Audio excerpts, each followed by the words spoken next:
From reading things in magazines, take a seat. There's always something on TV. I actually first started trying to sing, keyword try. These beautiful red jets just streak up into the sky instantly, and then they're gone. It's kind of frustrating to know that pretty much everyone in the band is a better guitarist than you. I want everyone to be their little puddle that evaporates up into the sky and we all just rain down together. I surround myself with lovely people. I show only what they want to show. Hi, we're Sleeping Lessons. And you're watching Band in Seattle. Tonight on Band in Seattle, enjoy the undeniably catchy dream pop via indie rock sounds from Sleeping Lessons, playing songs off their new record, Red Sprites, recorded live at Victory Studios. Band in Seattle, uncover the music that moves you.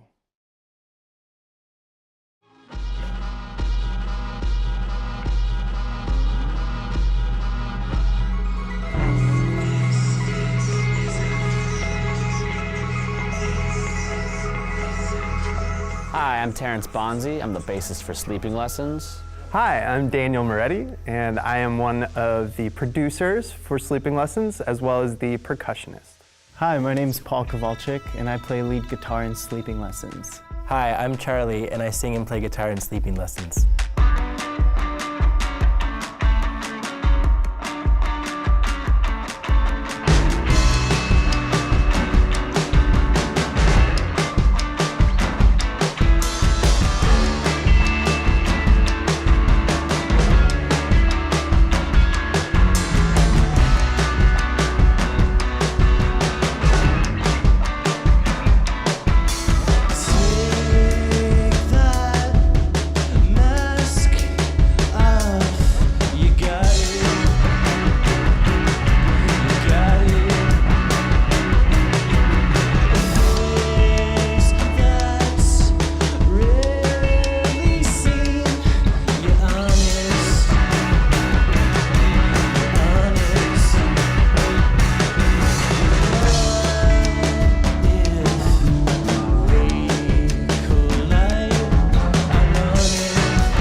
Playing in bands in high school, and the first gigging band I was ever in, I started that when I was like 19 or 20. And Terrence and Dan were actually both in that band, and we all learned how to write songs together back then. Charlie and I met at Bellevue College.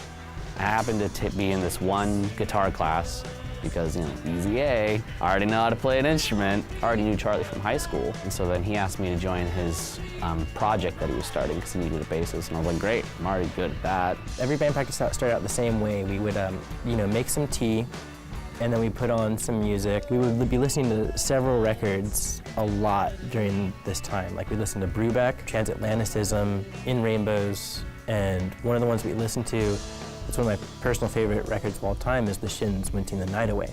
And the first song on The Shins' Winting the Night Away is called Sleeping Lessons. It's a song about bucking convention and unabashedly being yourself no matter what.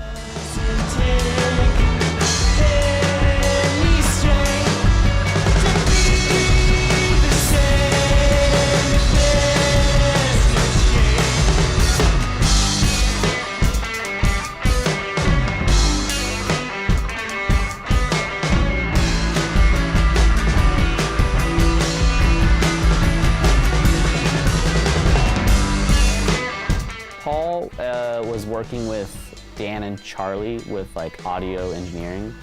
He said he wanted to get into recording. I'm like, I'm working in recording.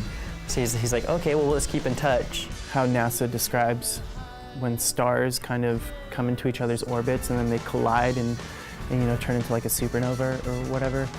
That's kind of how the band came together. Just we all decided to focus on it together. Everyone just like, you know, went all in, pushed all the chips in the middle.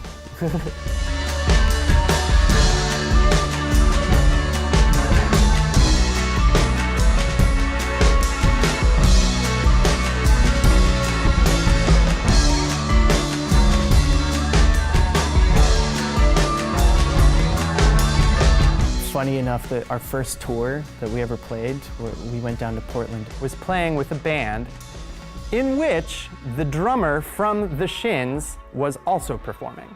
So here we are in a band with this band name, with the guy who made the song basically watching us play.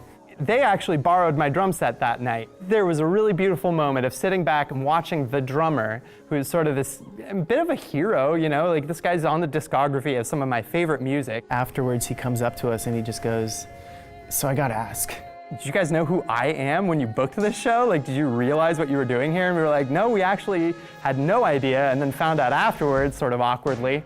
He's like, I don't even mind because you guys don't suck."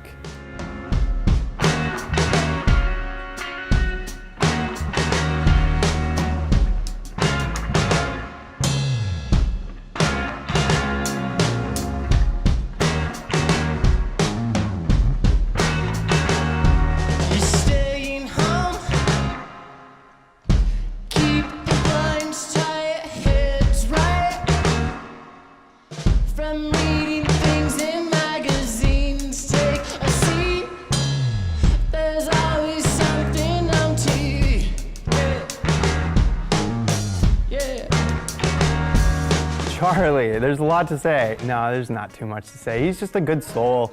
Probably one of the sweetest, most creative, most compassionate people that you'll ever meet. He's just one of the nicest guys you'll ever know. He's just sweet. He'll always drop anything to do whatever you need. It's a force to be reckoned with. He's got an idea in his head, he'll get it. He's out there to get it done. I surround myself with lovely people. I show only what they want to show. With Terrence, it's like going into the studio, he'll fall asleep on the couch for a while. If something's like even minutely wrong, he'll wake up right away, hop up and be like, "Move out of my way." He's just one of those guys that like expects the best from you, will not hide that he's disappointed in you, but regardless, he still loves you, and he'll be a good friend. He is the most stylish, most devilishly handsome. He's got his long hair, his headbands, and his I don't know, he's just such a little hipster. It lets you show your teeth, yeah.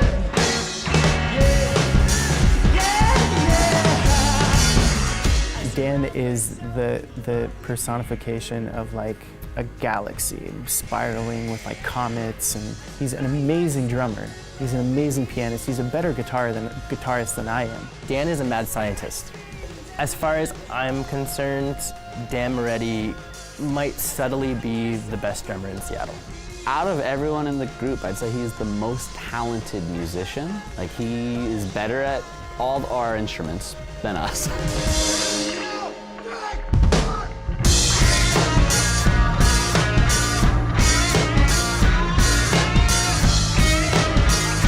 Paul enjoys chasing storms. We say that because he's the van pilot most often, and as we travel through the Midwest, we'll occasionally see storms. He'll just be laying on his back with his guitar, strumming to himself, and he's like, "I got it!" It's like the eureka moment. And then he'll just be come up with this crazy guitar line. I'm like, where did that come from? Like, you've been quiet for 45 minutes. The way Paul approaches the instrument is really personally similar and familiar to how I approach the instrument. And that's more just at a kind of a soul perspective rather than anything technical to get into. He's the only bandmate that's punched a Nazi.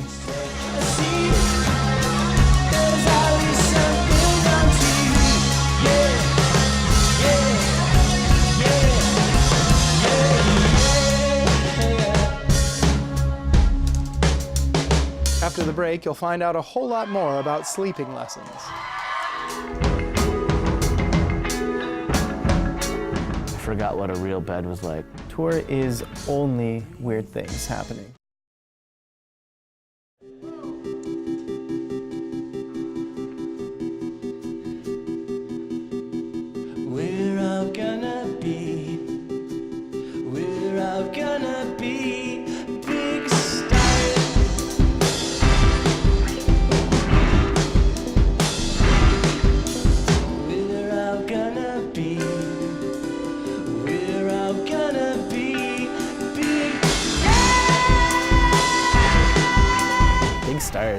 was in a phase of my life where I was out of music.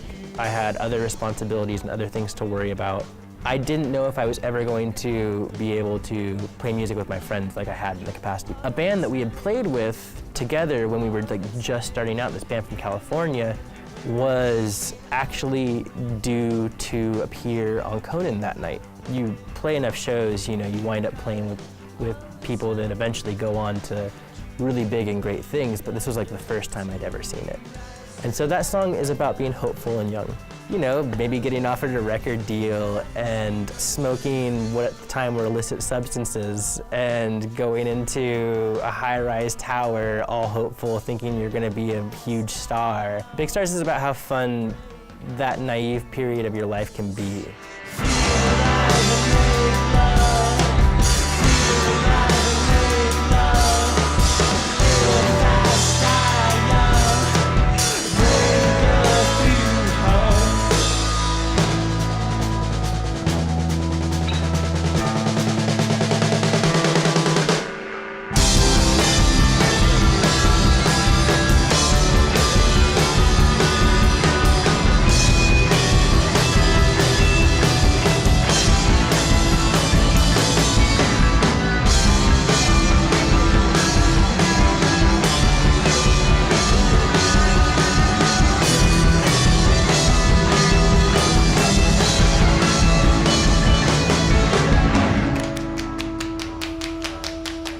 I remember the first time I think we were on tour, it was like 3 or 4 days in, and we'd been like sleeping in the van. I forgot what a real bed was like. I don't even remember what my home is anymore. I'm like, well, looks like we're doing this forever then. It's not like incredibly stressful life, but it's just like going from a very just like step by step, you know, like wake up, brush your teeth, drink a cup of coffee, put on your clothes, go to work. And then it's like on tour, it's like, all right, oh, it's 9 in the morning. We need to be at the venue by 5 and we have 600 miles to go. Tour is only weird things happening. Reno has to be one of the craziest places to go. We have not been there once without some kind of weird, crazy thing happen. The first time we were ever there, basically I got threatened in the street and someone tried to rob me.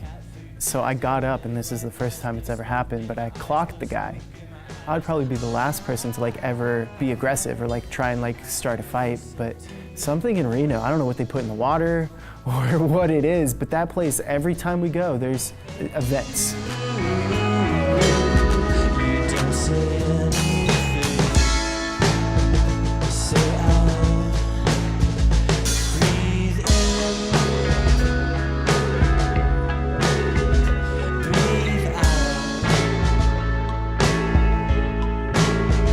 Breathe was a song that I really loved, very much a song that came about through some of the percussive elements. There's a kind of a subtle snare that sort of pulls the drum part through the entirety of the song.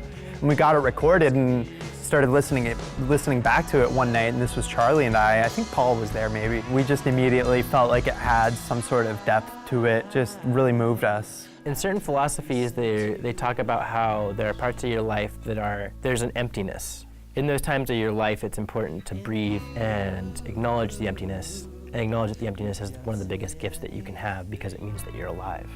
That's kind of what that song's about. Breathe in.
When we return, we'll uncover more about sleeping lessons.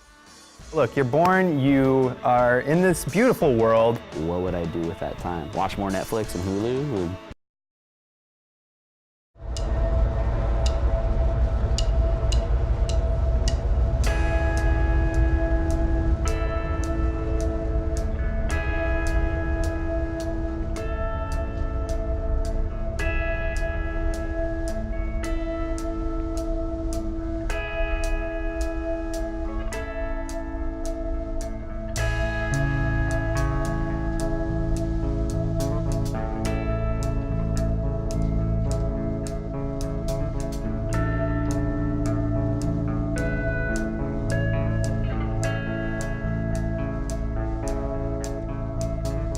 Red Sprites, the name of the record. That song was one that Terrence and I had originally written. We were kind of debating whether we should put lyrics into it at all or just keep it an instrumental thing. We'd spent 3 minutes kind of building up this song, and then for the last 30 seconds is Charlie singing over it.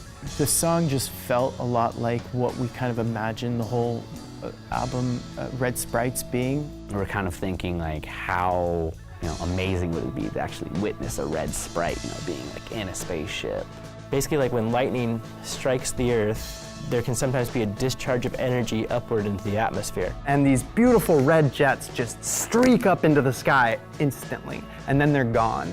That song and the image of lightning, its negative counterpart, coming to be from that thing, existing, opposite of it, is kind of what we felt like the song and then what the whole album reflected as well. And so we had that song and we had the idea, and it just kind of fit together really perfectly.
See myself doing this for the rest of my life, honestly. Just like, I don't know what else I would do with my time, because it's 6 to 9 months out of the year. It's just cloudy and rainy. What would I do with that time? Watch more Netflix and Hulu? It's just this tangible feeling every time you get on the stage, and it's something I would never trade. You're running alibi. Cheeks loose like a leaf bud. Mozart didn't have to work at Kinko's and then come home and write his masterpieces, If someone had a gun to my head and asked me what I wanted to do with my life, man, it'd be a musician. I want to play music.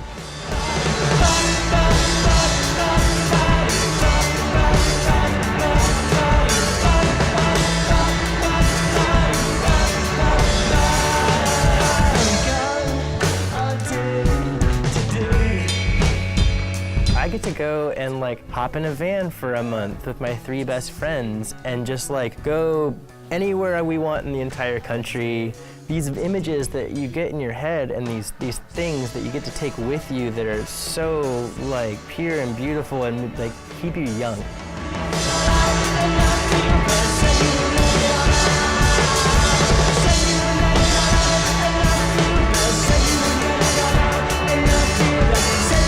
Look, you're born, you are in this beautiful world full of, not only beauty, but terror and trial, and you're here, you're an individual, you have these issues to overcome. How are you going to do that? You get the choice. You get this remarkable world full of, if you're privileged and fortunate, full of food and love and family. And how are you going to live that? I just think that that's a beautiful thing to be a part of. It's just an ontologically great thing.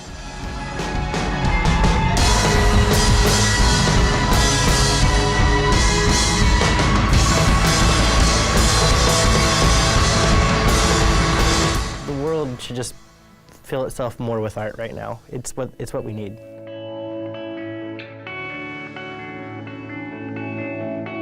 Said you would let it all out, and I feel bad. Said you would let it all out, and I feel bad. Said you would let it all out, and I feel bad. Said you would let it all out, and I feel bad.